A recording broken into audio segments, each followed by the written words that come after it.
We have Mohammed bin Salman's presence at the G20, which is hanging over the summit like a dark cloud, if you will. This over his alleged role in the murder of Jamal Khashoggi, the CIA going a step further, saying he ordered the hit. Yeah, this has been his I Am Not a Pariah summit.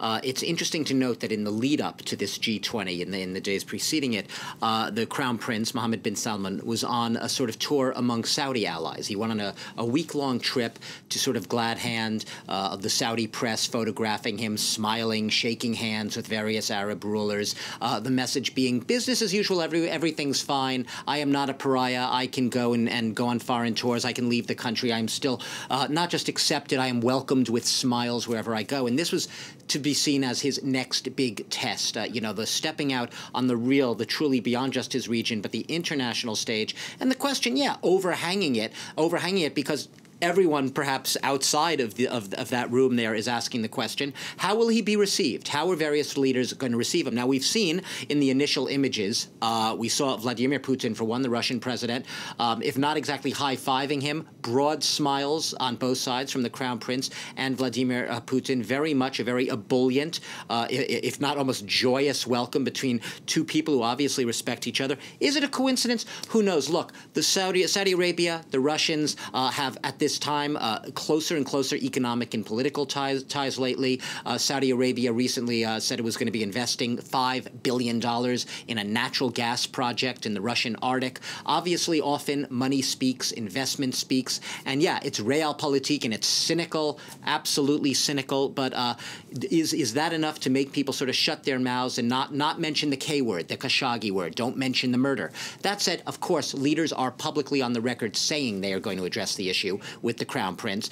We have notably Emmanuel Macron, the French president. There were reports this morning that he did say in his brief discussion with the Crown Prince on the sidelines of the summit, saying that he expected international investigators to take part in the inquiry surrounding Jamal Khashoggi's murder, that France didn't just want it to be a sort of inside Saudi Arabia, Turkey investigation, wanted to broaden that out to try to get to the truth. But that said, you know, there's what's being said publicly, and then privately, you see the reactions. You see that sort of reception between Vladimir Putin and the Crown Prince. And I suspect Putin isn't the only one who's probably going to be smiling and shaking his hands. At the end of the day, there are a lot of leaders there who would like to find a way to accommodate and to move on and to do business as usual, even if publicly they're not ready to say that yet. We'll see. Doug, we're going to shift focus now because at the end of the day, the G20 is about, you know, the global economy. Right. Must we forget. Must we forget. We have a lot of issues on the sidelines this year. Let's not forget that as well.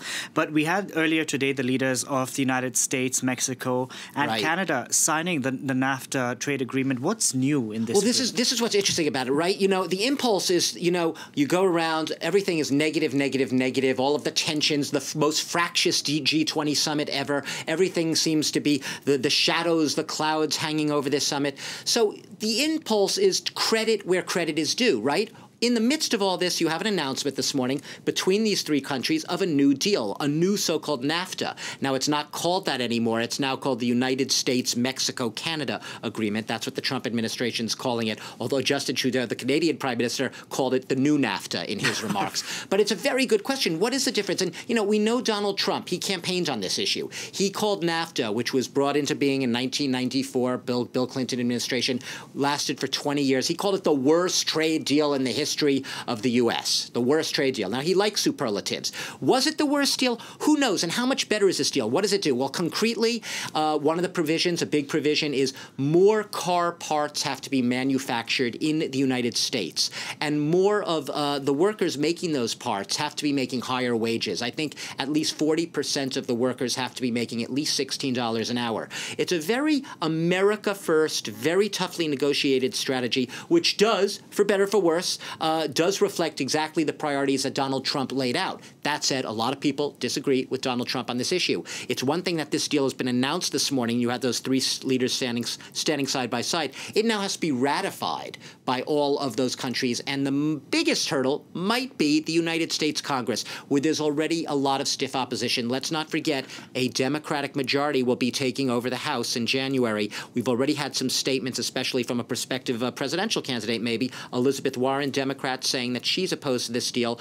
And a lot of people think we'll actually make it worse. NAFTA was never popular with either the left or the right, but people are questioning, will this deal really make things better for workers? Is it a good deal for America? Was it really necessary to tear up the old one? Is this just about rebranding, putting old wine in a new bottle and rebranding it as Donald Trump's deal? Packaging.